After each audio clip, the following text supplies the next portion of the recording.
Resource Person C. Anil Kumar Agarwala sir to kindly take their seats on the dais.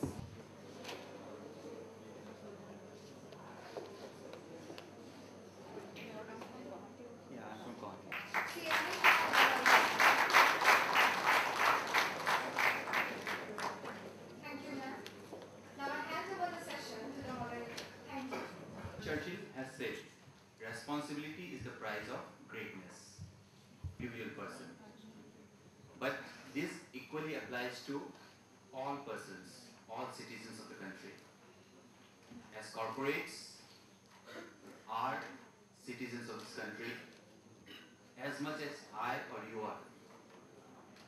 I am a citizen, you are a citizen, and so also are the companies which live on the resources of this company, of this country, and which breed and which grow upon the resources of company. Since I am utilizing the resources of a society, I am utilizing the resources of a nation, I have certain liabilities, I have certain obligations. The sole purpose of my being is not making profits. That is only a small part of the responsibility at large towards all the stakeholders. By now we might have understood the term stakeholders. In a company, who are the stakeholders? The shareholders. Foremost stakeholders are the shareholders. Yes? Apart from that, the customers, the suppliers, creditors, employees, the government, the families of the employees. So each, right? So for every stakeholder, the company has responsibilities. It's not just towards the shareholders. It has responsibility towards each and every stakeholder. So unless you are ready to take up those responsibilities, unless you are ready to bear those responsibilities, you cannot achieve greatness. That is as much as true for an individual being as for a company. So there lies the concept of CSR. It is not a new concept. It has been there for a very long period of time. Of course, in the Indian context, it has been introduced newly into the Companies Act. So, if I say that CSR earlier was not mandatory, now it has become mandatory. Earlier it was more of a voluntary act. A company thought that yes, I was responsible. So if I voluntarily want to do something for the society, I could do that. Many companies have been there which have been voluntarily offering their services to the company.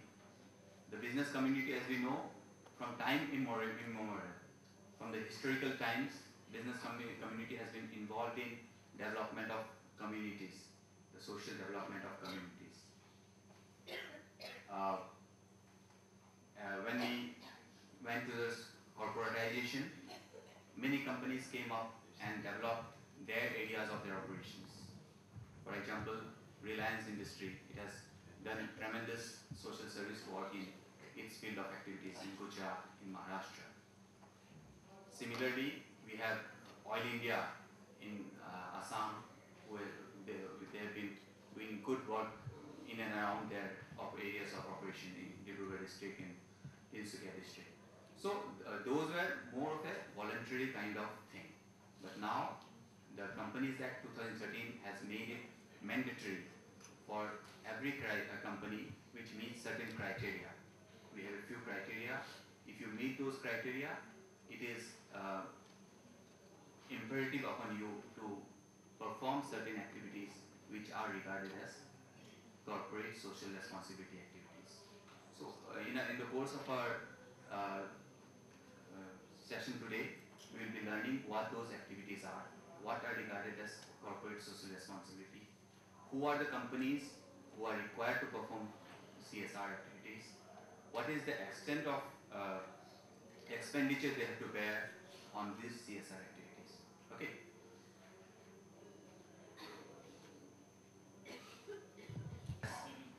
responsibility of enterprises for their impacts on society. Within the society, leaves certain impact on the society. We all know about carbon footprints. Do we? What is carbon footprint?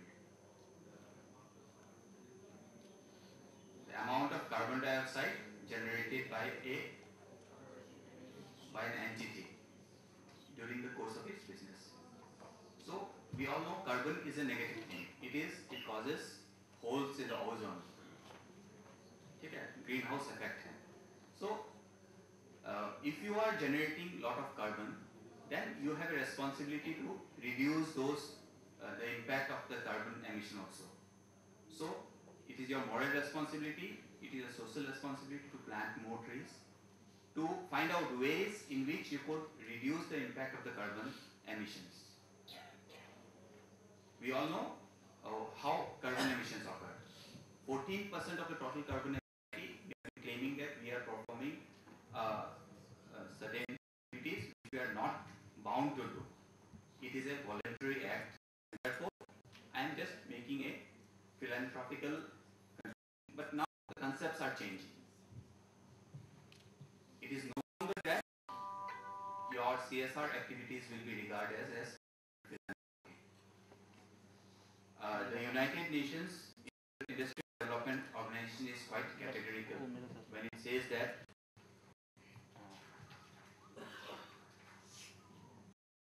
defines CSR as a management concept where companies integrate their social and environmental concerns in their business operations. So here we have three concerns. One is social concern, the other is environmental concern, and the third is the main concern of the company, the business concern. Once these three concerns are integrated, then the concept of CSR emerges. It is a management concern. Now, the UNIDO, or the United Nations Industrial Development Organization, it goes on to say that CSR is generally understood as a way through which the company achieves a balance of economic, environmental, and social imperatives. That is the triple bottom line approach. Have you heard of this concept? CBL. So, while at the same time addressing the issues of shareholders and stakeholders. In this sense, it is important to distinction between CSR, which can be strategic business management concept, and charity, sponsorship, or philanthropy. So, you say that there is a need to draw a distinction between CSR and between charity or philanthropical activities. So, let us take a look at the 3BL approach, or the triple.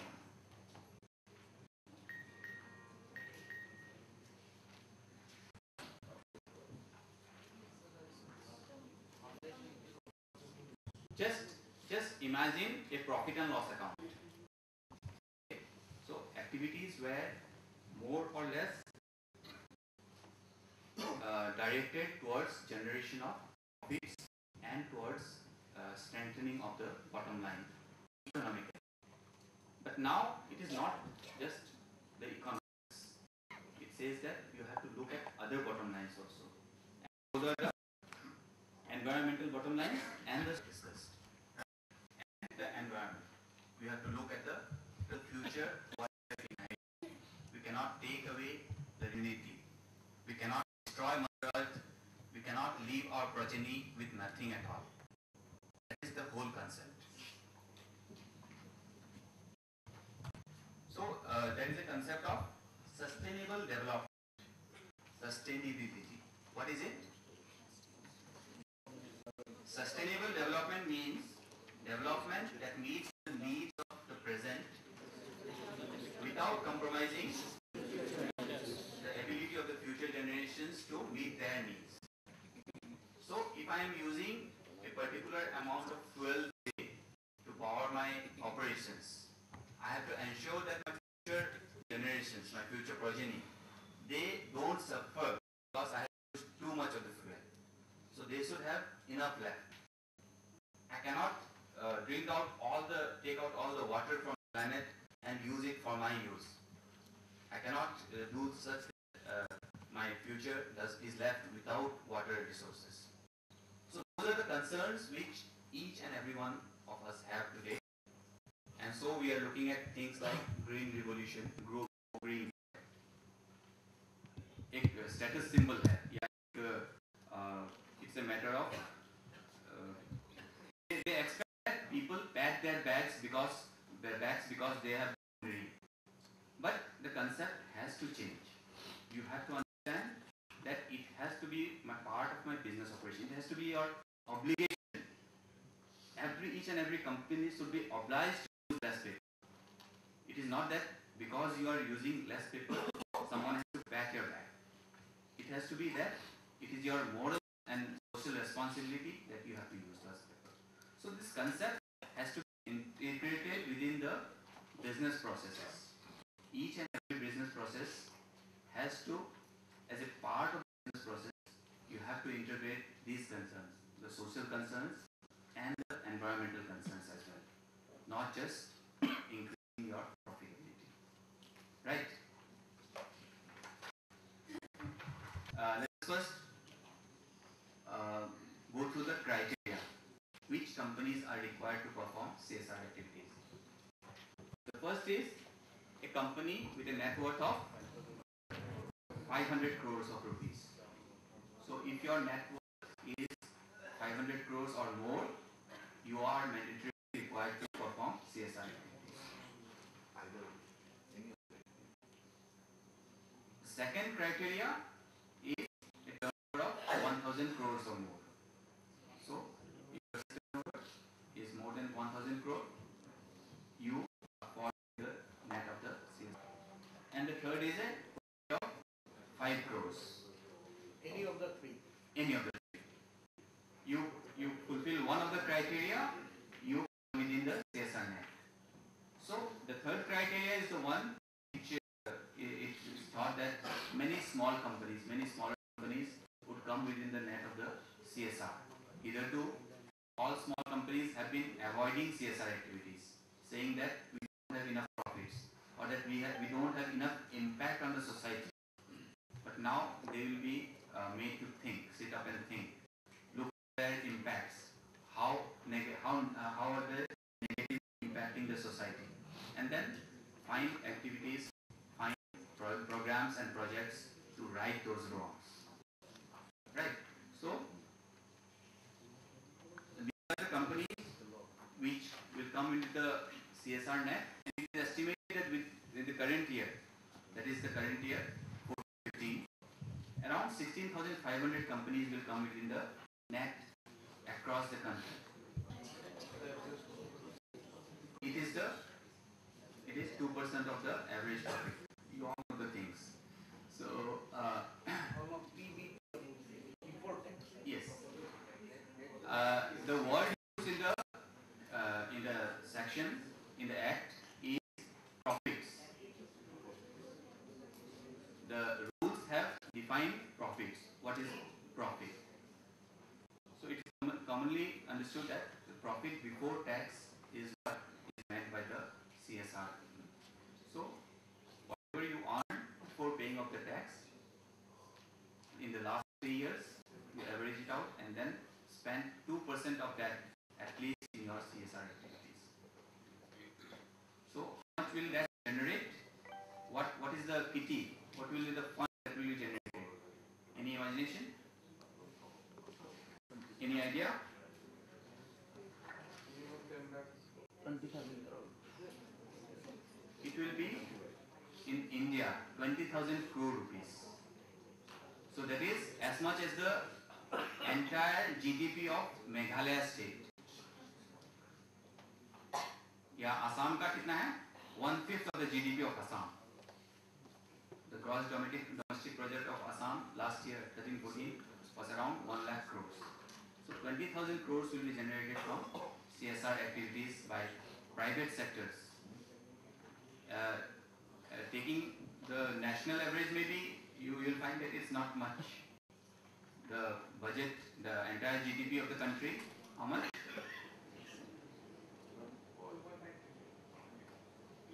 Rupees terms में बोलिए. trillion mat bolo. It is around 1 crore crores. The GDP of the entire country, 1 crore crore. So this will amount to only a tiny, minuscule amount of that. But still, what is important is that corporates will be now made to feel as a part of the entire thing, and they will be given the responsibility as responsible corporate citizens to make their presence felt in these aspects also. Now, or more, there will be 25 companies which will make a contribution of 50 crores or more. There will be 125 companies that will be required to contribute up to 50 crores, 10 to 50 crores. There will be 1400 companies which will be contributing between 1 to 10 crores. There will be 1200 companies which will be contributing 50 lakhs to 1 crore each. I am talking about individual companies. So each company will be contributing so much amount. And the rest, 13,500 companies will be contributing less than 50 lakhs each. So the majority will come from this aspect, these companies. 13,500 companies across the country contributing 50 lakhs each for the development of the society in and around them. So this is just to give you a big idea of how much you can expect in your areas. You can look at the companies which are operating in your areas in Assam, basically the oil companies, the tea gardens, and we can just think of the funds which can be generated in our areas by these companies for the development of our country, of our area. Now coming to the obligations which have been cast on the companies by Section 135. Section 135 first and foremost says that every company which meets those criteria, turnover criteria, net worth criteria and the profitability criteria, they will set up a CSR committee. Now what will the CSR committee do? क्या काम करना है उसको? It has to frame a CSR policy. It has to identify the activities which the company will pursue as part of its CSR activities. Now there is a Schedule 7, as I have told you. It lists out certain activities, 10 activities, which are considered to be activities which constitute CSR. Now the company, the CSR committee of the company has to pick from those broad areas and to decide which areas the company is going to concentrate. So CSR policy will list out the activities which the company will be performing. It will list out the modalities, how the company will perform those activities. Whether it will be performing on its own, whether it will be through NGOs, whether it will be through any other means. It will list out the areas where the company will be performing those activities. And then it will list out the monitoring part, how the company will monitor the impacts of the CSR committee, CSR policies. So every CSR policy, once implemented, can have an impact on the society. Those impacts have to be monitored, and if required, the CSR policy has to be amended on the basis of feedbacks that are received. So this is the framing of the CSR policy. Once the CSR policy is recommended by the CSR committee, it has to go to the board. The board has to adopt that CSR policy, and it has to publish that CSR policy on its website. So it has to be open to all. All of you are entitled to know what the CSR policy of a particular company is. So it has to be published.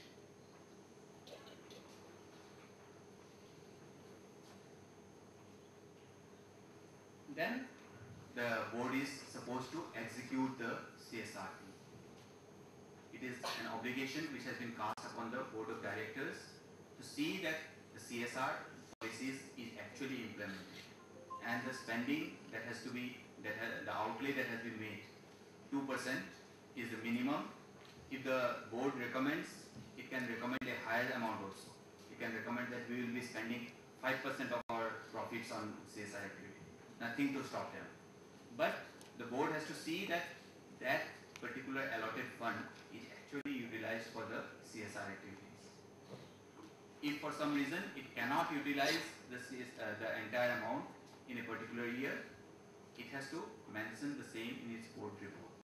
That no, we have not been able to utilize the entire 2% because of so and so reason. It has to spell out the reason that for these reasons we could not spend this 2%, and then maybe they can carry forward that thing.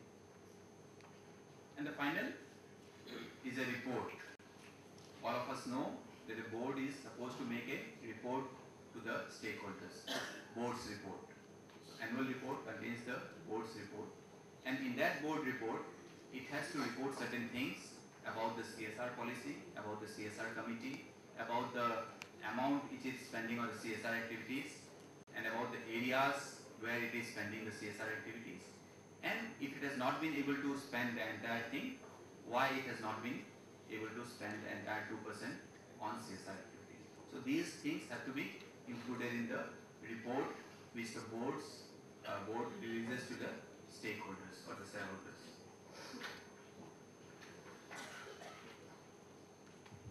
Activity. Okay, don't take the help of books.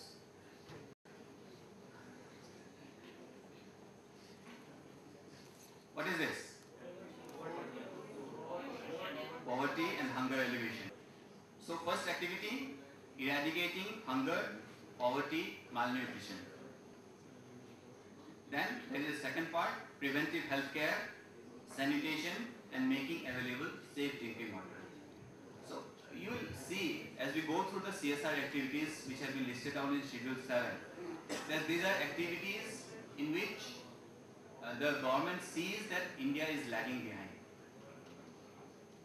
Right? So these are social issues, these are the economic issues or the environmental facilities in small villages where we need to provide those facilities. And so these are the things which have been listed out in serial number 1.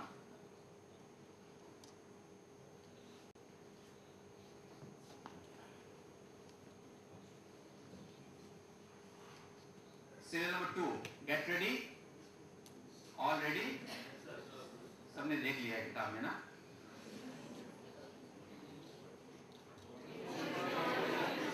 Yes?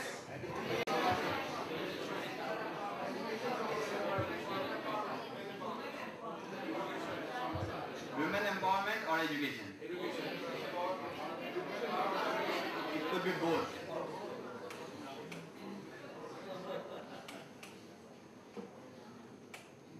Number 2 reads, promoting education, including special education and employment enhancing vocational skills, especially among children, women, elderly, and the differently abled, and livelihood enhancement projects. So, stress has been laid on education of children, of women, of elderly, and the differently abled people. So, once you identify activities which can promote education amongst those people, it can be regarded as your CSR activity.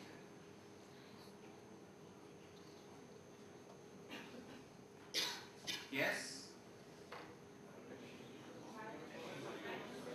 Women empowerment or gender equality.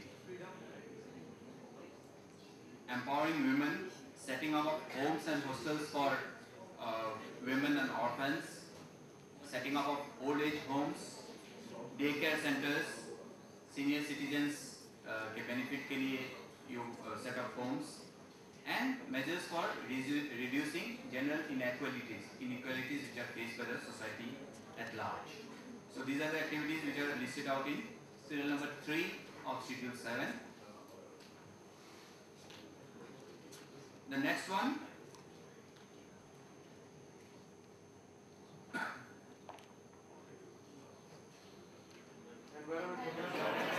yes, environmental concerns, and that is a global concern today. increased greenhouse gases, depleting ozone cover, and whatnot. We all are aware of the growing concerns. The Geneva Convention, it has specified that we are going for a reduced carbon footprints. Now, it may be that the developed countries are the biggest criminals in this regard. US has a carbon footprint of 50 tons per capita. India does not have 1/10 of that.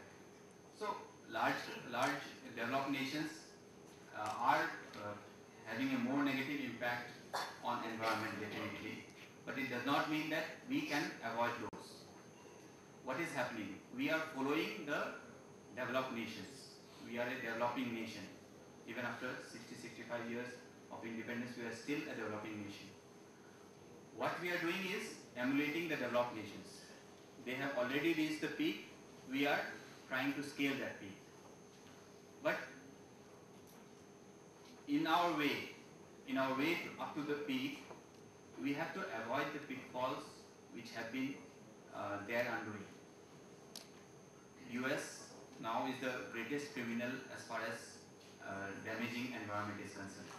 But now we have to learn ways, we have to find out ways in which we can reach the development without casting a negative impact upon the environment as well. So environment is a big concern, and ensuring environmental sustainability, जानते हैं? It is Ranghar, what to say, the symbol of our national heritage, of Assam. But there are a large number of monuments which lie scattered across the country, which are gradually eroding due to want of proper care and proper lookout.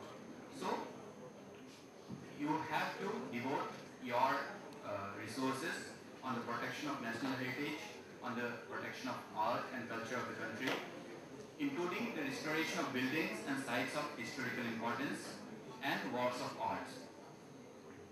Then you can go about setting up of public libraries, promotion and development of traditional arts and handicrafts.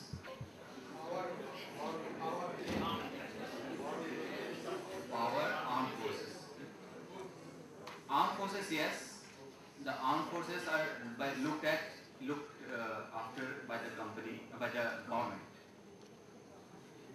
Here, the government wants the companies to take up measures for the benefit of the armed force veterans, for the war widows, and for the dependents. So, retired personnel of armed forces, for the unfortunate few who have become widowed due to the wars and their dependents, if I am taking care of those people, then the government says that I will be performing a CSR activity and will be discharging my social responsibilities. What is it? Sports. Promotion of sports, rural sports. Training to promote rural sports, nationally recognized sports, Olympic sports, and Olympic sports. So these are the particular sports that have been identified. It can be a rural sport, it can be a nationally recognized sport, it can be a Para-Olympic sport or a Olympic sport. So once you provide training for development, for promotion of these kinds of sports, then it will be regarded as a CSR activity.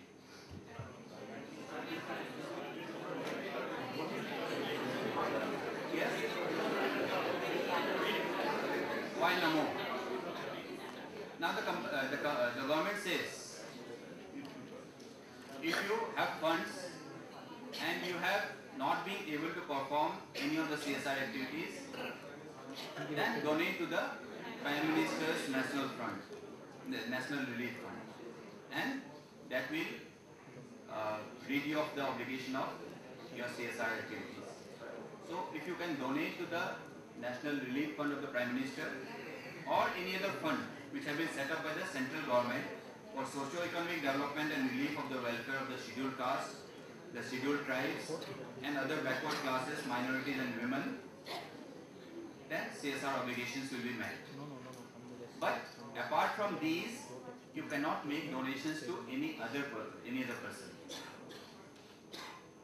There can be many charities, many NGOs which are performing charitable activities. Someone can guess from this what? Bang on. Bang on. Development of infrastructure. Actually, it is not just infrastructure.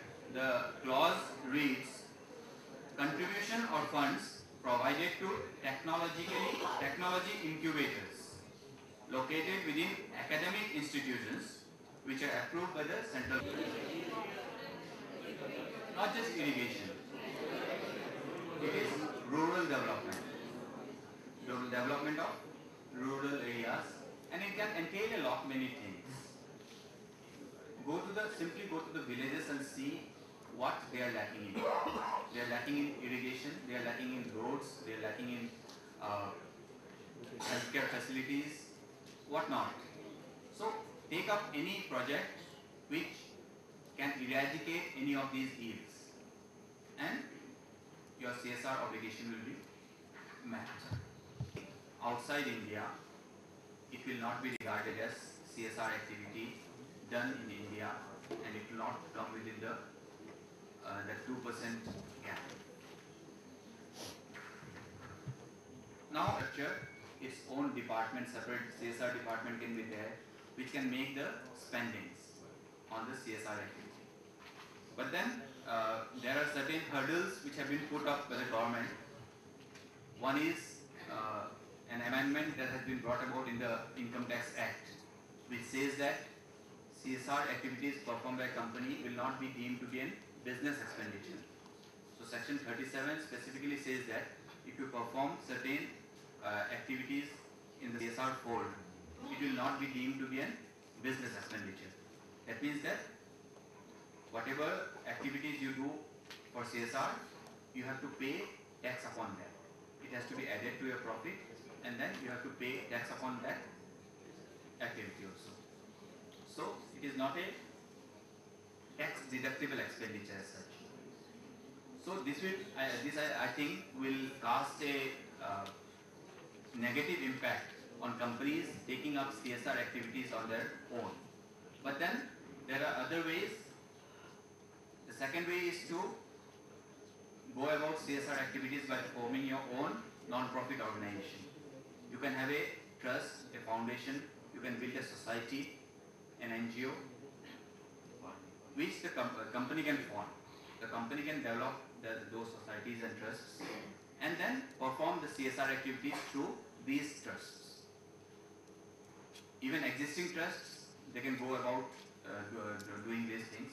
For example, Reliance Industries, it makes most of its CSR activities through the Reliance Foundation. You all know. So Reliance Foundation is there, which controls the CSR activity of the Reliance Group of Industries. Likewise, many companies have their own trusts and foundations, and through these trusts, they perform the CSR activities, programs and policies according to our CSR policy. But the catch here is that the NPO should have a minimum track record of 3 years.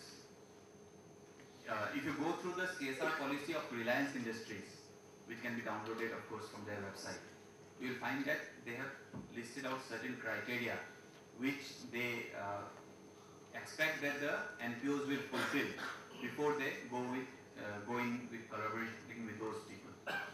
So there is a requirement that has to be listed, that they have to have a valid bylaws, memorandums, then they have to be listed, registered under section 12A. They have to prepare balance sheet and file income tax returns properly. They have to have a PAN number, and those certain criteria which the company can identify. Every company has a right to identify its own criteria, but the only catch is that at least a 3-year track record should be there for such NPOs, so to attract the funding from the CSR kit. Company, suppose I have a profit of 5 crore rupees only, so only 5 minutes to doing it. Yes? Warren Buffett. It has been attributed to Warren Buffett, but today while researching on net, I found that this was originally attributed to what the idea propagated by this quote. That is all very clear. A business is a social being. It is a part and parcel of the society. To develop the trust of the society, to develop a meaningful relation with the society, it needs dedicated effort on the part of the company. Only one bad move can spoil that entire good work. So, a company has to be ever vigilant, to ever careful that whatever path it treads leads it towards the goal of social harmony, towards the social goal, towards enhancing people, towards enhancing the environment, and a goal which is as a whole beneficial to the entire company, entire country. We can have question answers in the integrating social and environmental concerns with operations. And that reminded me of a business story which I had read many years back. This is an Indian company, pre-independence, and it was one of the first companies who started making soaps in India. And because I cannot remember the name of the company, I'm just guessing it must be Tata's, because we had a Tata oil mill company, something like a Tomco or something. We had shampoos at that point of time. You don't see them anymore. This owner was very concerned about the quality of chemicals that would be involved in this manufacturing of the soap. Why? Because after you have your bath, the lather and the soapy water that flows out from the bathrooms will go out to your courtyard, and that will damage the soil content. This is the kind of vision that was there. And today, like, we have to define, how things have to be done. Anyway, Tesco University is not a 5 crore company, but we still do some amount of CSR, which I would like to highlight before you. We have adopted a village nearby, Amalapam village, and we do some kind of activities out there, including supplying equipment to schools and all that. And daycare, you happen to mention out here, again for the information of all, I think this is the only university, very few universities in this region which has a daycare center, and we started more than 7 years back. There are beneficiaries here also who have used the daycare facilities, isn't that? So that was something very good for the women out here.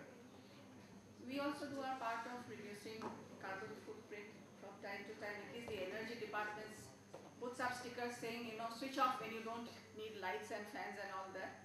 So that bit we do. We also try to have some kind of plantation at least, or reduce tree felling to the extent possible. Department-wise also we do some amount of CSR. We did one from when the general elections were there, voter awareness, and we became kind of brand ambassadors. So that was a big deal for us. One more. We have a industry academia meet next Friday, and as a part of that entire activity, there's small CSR, which we propose to do with a bank and promote financial inclusion. Am I right? Financial inclusion. So that will also happen. And again, in this week, we are having 10 stalls, of which 2 we are giving it away free. So that is 2%. We are doing our 2%. So we are also doing CSR to the extent possible that we can do.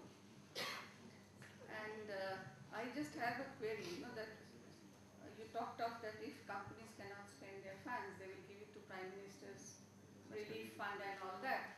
I think that would be the best solution. Donate it, don't do anything, get tax concession also, both ways, very easy way out. And maybe then will CSR be hampered? That is the point of concern that I have. Having said my 2 bits, now it's open for you. You have questions, queries, whatever. Feel free to address it. In its report, if it could not spend in CSR, organization has well-experienced people that can curtail the expense on the CSR. So aren't there any sort of like punishments and penalties if it could not spend 2% of the average net PBT on the CSR? Spend 2%, there is no direct penalty for that. But indirectly, since an obligation has been cast on the board, and if it fails to spend that amount, then the residual clause which is there, if you fail to the residual Bit of research on this one, CSR mandate. So the thing is, there are 30 lakhs NGOs in India. There are 8,000 companies that fall under the criteria that you have said about that 5 crore, 500 crore and everything, sir. So don't you think that no criteria has been mentioned in the entire CSR mandate that has been given there itself about the what you say what type of NGOs or NPOs should it be? The track record of this one. So it has been said that only it should have a 3 years term period. Don't you think that this will be, the NGOs or NPOs will be more a profit-making organization after this one? Because money will be given to them, because the companies that somehow have to spend that amount. So without proper utilization, proper monitoring, or proper seeing that whether the fund has been properly utilized or not, they will just directly give the amount to the NPOs or the NGOs that they are collaborating with. Is it a clear problem that we are seeing in this No, scenario? I have already told those will not absolve you from your CSR liabilities. Just donating a certain sum of money to a person who is doing activities which is listed in my CSR policy, that is not enough. If you go by the mandate, if you go by the regulations which have been made, it says that the CSR activities has to be performed in the form of programs and projects. And the board has to keep on monitoring what activities have been performed and how far the policies have been achieved. So constant monitoring is a must if you have to bring it in the fold of CSR MD. So it is between what you talked of earlier about triple bottom line and the CSR activities. You said that CSR is no more a charity. But sir, here when we see that we are spending on women empowerment, so this is almost like a charity. It differs a bit from the sustainability approach. The triple bottom line approach is more about sustainable development. Okay, it says about integrating the process within your business activities. So, if I am having a Go Green policy where I don't use paper, instead I rely on emails to make communications, that is a part of my business process. So that can be a sustainable development project. It can lead to a sustainable development, but it will not be counted as a CSR activity. So in the Indian context, CSR is not the same thing as sustainable development or the triple bottom line approach. But the global consensus, the global concept which is coming up is basically based on that 3BL approach, triple bottom line approach. And definitely India will, as it gains experience, we have to move towards that only. Right now it is not, I agree that it is different from the 3BL approach. And my friend, suppose Kumar Amlan Das, he is a poor guy. He doesn't have anything. Now sir, can I do this? That I can employ this guy for like plantation, for planting trees, and from there I can, now sir, I'm solving these 3 purposes. First of all, he is working for the environment, I am working for him, and ultimately I'm doing a sustainable business. So altogether I am doing a thing for rural development. He is also benefited, I am also benefited, and sustainability is there. Yes, that is the entire it in your business. As a part of your profit making activity, those activities have to be, you got it bang on when you said that you have to identify such activities which minimizes the effect you are having, the negative effect you are having on the environment. So that is a perfect example of CSR activity. But right now I am afraid that it may not fall within the CSR ambit as it has been visualized. Okay. Sir, I have a case that how is this net profit actually calculated? Suppose I have a company in India and most of my businesses are actually I'm doing it in offshore. Then how am I calculating the net profit? The answer is in Corporate Social Responsibility Policy Rules 2014 that has been published. Here, net profit has been defined. Net profit means the net profit of a company as per its financial statement prepared in accordance with the applicable provisions of the Act, but shall not include the following, namely, any profit arising from overseas branch or branches of the company, whether operated as a separate company or otherwise, and any dividend received from any other company in India which are covered under the provisions of Section 125. All the subsidiaries have to do CSR, or is it like that only the parent company is liable? I have already answered the question. But then again, profit arising from overseas branch has to be excluded. So if you have a subsidiary in Japan, the profit earned in Japan, you need not invest in India for CSR activities. Recently, the Modi government, they took a step measure that is Make in India. So which means importing foreign technology to our country. So if that motto or that step which they have taken, if that can be converted to Made in India, so will that be any part of CSR? That means we will that form CSR Schedule 7, but he has not included Made in India or Make in India concept within the CSR activities. Now it is very clear. If your activity will fall within any of these activities, the 10 we have listed and we have discussed, if your activity falls within those 10 activities, that only will be regarded as CSR activities. You can stretch it. Maybe you can apply some logic that yes, my concept is contributing towards any of these activities. So ultimately, it has to be brought within these folds, the fold of Schedule 7. If it falls within that schedule, only then your activity will be regarded as CSR. To fit the rails of development, we have to compromise many things. Most importantly, the environment, and moreover, we are having something at the cost of someone else's. So my question is, sir, a 2% compulsion in the form of CSR can in reality bring or fulfill that gap? Maybe no. But a beginning has to be. People have been doing business without any moral obligation, without any social obligations. But now at least they have been brought within the ambit. So now it is 2%. Maybe it can be increased, or maybe it can be decreased as and when we gain experience. Much more experience if you have, maybe we can rethink about amount. But at least a beginning has been made, and I think let us hope it is a good beginning, and let us hope that it will increase. 10% or 15%. Do you really think it will bring any change, positive change to the environment? Positive change, yes. Will the cost of media communication that is required to recruit 1,000 or more than that amount teachers to implement this action will also be CSR? The media communication that would come under this? I think it will be tax free. It's an appropriation of profit. But it will definitely be a part of your CSR.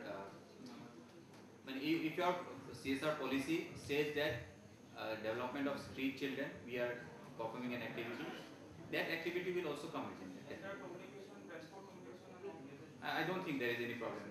Even you can allocate the cost of a personnel. I as a manager, I am looking into that CSR activity. Nation which has its factories in the rural and head office in the metro, so they can spend in the urban slums in and around them. So it will be a kind of injustice to the people who are near the factories, because they are the one who are hampered from the affluence. So aren't there any geographical specifications? The company referred to in subsection 1 shall ensure that the company spends in every financial year at least 2% of the average net profit of the company made during the 3 immediately preceding years in pursuance to the corporate social responsibility policy, provided that the company shall give preference to the local area and areas around it where it operates for spending the amount earmarked for corporate social responsibility activities.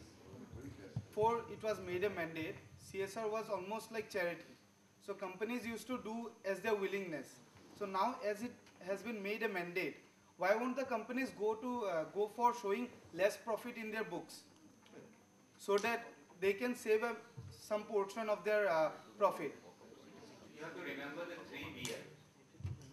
No sir, initially they used to give, suppose irrespective of the amount of the company earning, they used to say this year will be going for 1 lakh of CSR activity, irrespective of their profit earning.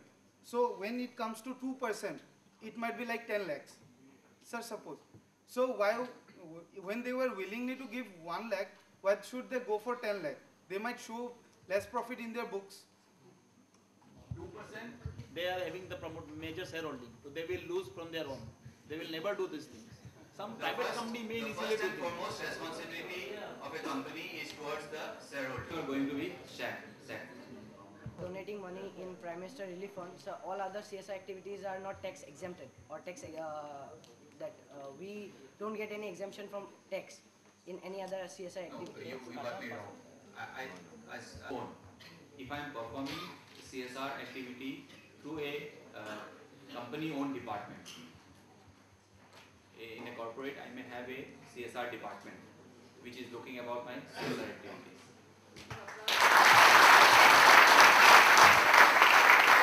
Come to the end of our last technical session.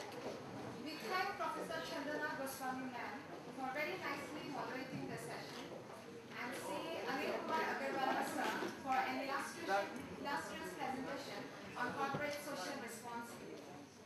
The 2 days of talk has indeed provided us much knowledge and ideas about the various topics discussed throughout the 4 technical sessions.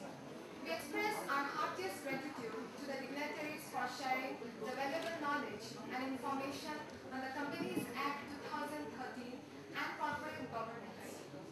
We feel honored to be a part of this joint workshop. We are also very thankful to all the participants for your kind cooperation.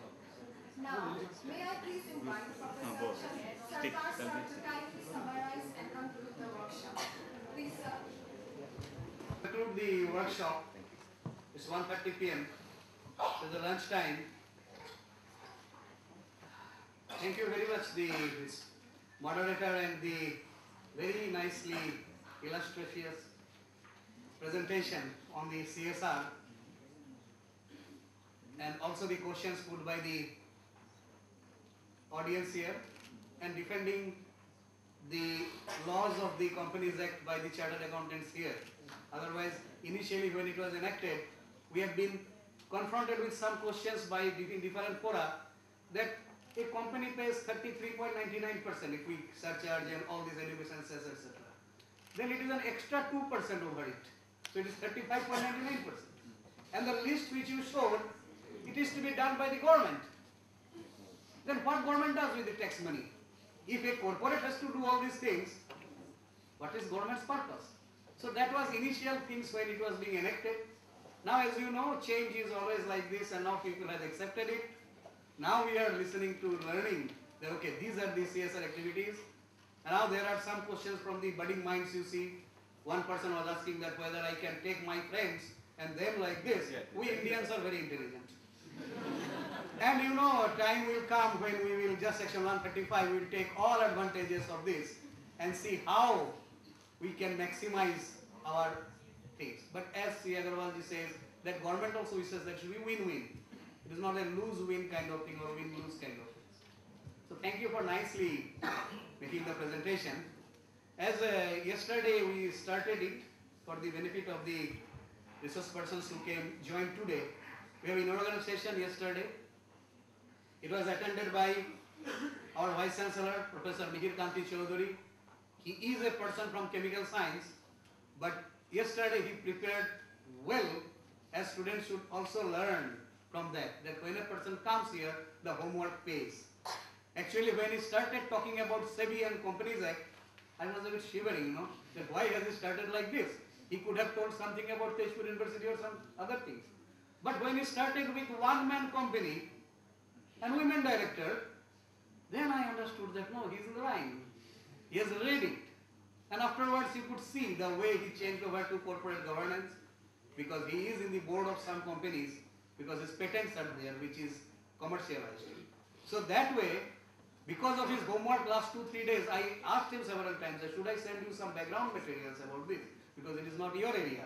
But somehow, those who have attended, all of you have attended, the students, you could see the way he made the preparations. Then it was attended by the Vice President of Guwahati branch of EIRC of ICAI, Sri Vikas Jain, who discussed something about ICAI in general and also the activities of Guwahati chapter, about the course of ICAI, how difficult to become a chartered accountant, as you know. The first percentage is very low. You can ask any person, what are you doing? I am studying chartered accounting. 4 years after that you ask him, what are you doing? I am studying chartered accounting. He gets married also, gets his son, daughters, etc. He is studying chartered accounting. That is it. So the person who passes the exam, we admire, really, it is great. It is a single percent pass percentage. Below, it is not a double digit figure. So many students, they sit in the exam and they get the pass. So our gratitude, our admiration to all the chartered accountants here.